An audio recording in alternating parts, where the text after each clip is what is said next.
कोणत्या जिल्ह्यातील शेतकऱ्यांच्या खात्यात पीक विमा जमा होणार? संपूर्ण बातमी पाहण्यासाठी चॅनेलला सबस्क्राईब करून बेल आयकॉन दाबा. कोणत्या जिल्ह्यातील शेतकऱ्यांना पीक विमा मिळणार सविस्तर पहा. राज्यातील शेतकऱ्यांसाठी एक मोठी आनंदाची बातमी समोर येत आहे. ती म्हणजे राज्यातील काही जिल्ह्यांमध्ये आता पीक विमा मंजूर झालेला आहे.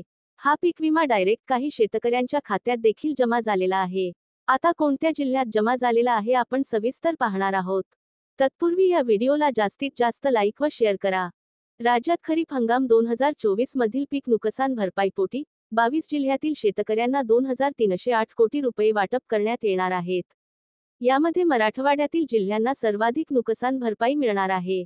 मराठवाड्यातील या 7 जिल्ह्यांना 1760 कोटी रुपये विमा भरपाई मिळणार आहे. तर विदर्भातील 9 जिल्ह्यांना 489 कोटी रुपयांची भरपाई मिळणार आहे.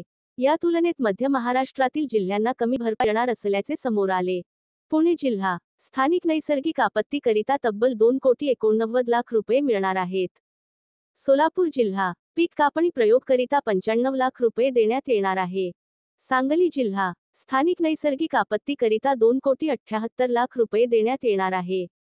तसेच पीक कापणी प्रयोगसाठी 6 लाख रुपये तर एकूण भरपाई सुमारे 2,85,00,000 इतकी मिळणार आहे. कोल्हापूर जिल्हा स्थानिक नैसर्गिक आपत्तीकरिता 7,59,00,000 रुपये तर काढणी पश्चात भरपाई 1,12,00,000 रुपये इतकी म्हणजेच एकूण भरपाई सुमारे 8,71,00,000 रुपये मिळणार आहेत. सातारा जिल्हा पीक कापणी प्रयोगकरिता 4,10,00,000 रुपये. नाशिक जिल्हा पीक कापणी प्रयोगकरिता 3 लाख रुपये इतकी भरपाई मिळणार आहे. तर शेतकरी मित्रांनो अशा पद्धतीने भरपाई मिळणार आहेत. तुम्ही जर या चॅनेलवरती नवीन असाल तर आताच सबस्क्राईब करा आणि बेल आयकॉन दाबा. धन्यवाद.